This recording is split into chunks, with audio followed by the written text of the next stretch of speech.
পাহাড়ি অঞ্চলের মানুষজন কতটা পরিশ্রম করে ধানের চাষাবাদ করে আমরা কিন্তু অনেকেই জানি না। আজকের ভিডিওতে আমি আপনাদেরকে পাহাড়ি অঞ্চলের চাষাবাদ সম্পর্কে অনেক অজানা কিছু দেখাবো। ভিডিওটা পুরোপুরি দেখলে তাদের সম্পর্কে অনেক অজানা তথ্যগুলো জানতে পারবেন।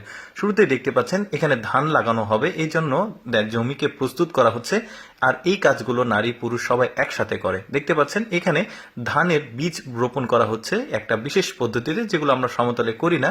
তারপরে ধানের বীজগুলো যখন চারা হয়ে যায়, ঠিক এইভাবে স্কোয়ার স্কোয়ার করে তারা এটাকে তোলে।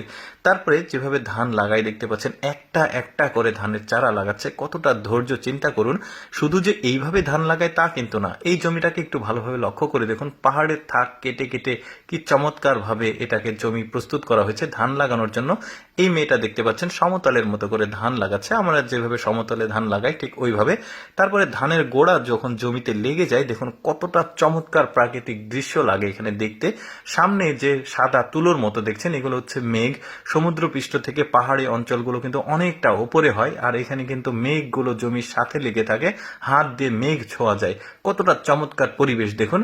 এরপরে ধানগুলো কিন্তু ধীরে ধীরে বড় হচ্ছে, ধানের গাছগুলো খুব চমৎকার ভাবে। সব জমিতে যে পানি পায় তা কিন্তু না, চাষাবাদের জন্য কিছু কিছু পাহাড়ি ঢালু জমি থাকে, যেমন এখন যেটা দেখছেন এখানে বৃষ্টির পানির জন্য তাদেরকে নির্ভর করতে হয়।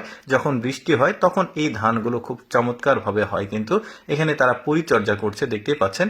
ধান যখন কাটার সময় হয়, এই ধানগুলো একটা বিশেষ প্রক্রিয়ায় তারা কাটে। আমাদের সমতলে যারা চাষাবাদ করে তাদের ধান কাটার প্রক্রিয়া আর এই পাহাড়ি অঞ্চলের ধান কাটার প্রক্রিয়া একদমই আলাদা। তারা শুধু ধানের শীষ কেটেছে, কেটে ফুলের তোড়ার মতো করে চমৎকার ভাবে এটাকে বাধাই করছে বাসায় নিয়ে যাওয়ার জন্য।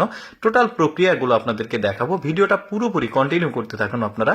তারপরে এটাকে ভারের সাথে, আমরা আঞ্চলিক ভাষায় ভার বলি, যেটাতে আসলে ধানগুলো নিয়ে যাওয়া হয় বহন করে, এই ভারের সাথে সুন্দরভাবে দুই পাশে বাধাই করছে, এটাকে যেন খুব ভালোভাবে নিয়ে যাওয়া যায়, টাইট করে বাধাই করছে। তারপরে এই ধানগুলো তারা ঘাড়ে করে নিয়ে যায় বাড়ি পর্যন্ত। বাড়ি পর্যন্ত এই ধানগুলো নিয়ে যাওয়ার জন্য তাদের কিন্তু আবার নতুনভাবে পরিশ্রম করতে হয়। কারণটা হচ্ছে পাহাড়ি অঞ্চল কিন্তু দেখুন উঁচু, কোথাও নিচু, এই দুর্গম জায়গাগুলো তাদেরকে খুব কষ্ট করে পায়ে হেঁটে এই ধান ঘাড়ে করে নিয়ে যেতে হয়। দেখতে পাচ্ছেন এরা ধান ঘাড়ে করে নিয়ে যাচ্ছে, এখন কিন্তু আবার উপরে উঠছে।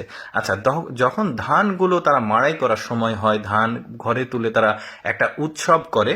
ধান মানে বাসায় নিয়ে যাওয়া হয়ে গেছে, এখন এই উৎসবে দেখুন সবাই যোগ দিয়েছে। এখানে কিন্তু সবাই একসাথে মিলে কিন্তু ধান মাড়াই করছে, বিভিন্ন ধরনের খেলাধুলা অনেক কিছু করছে। দেখতে পাচ্ছেন এই যে সবাই মিলে কিন্তু ধানগুলো আসলে চালে রূপান্তরিত করছে ঢেকির মাধ্যমে। দর্শক, আমি সব সময় চেষ্টা করি আপনাদের সামনে অজানা তথ্যমূলক ভিডিওগুলো উপস্থাপন করতে।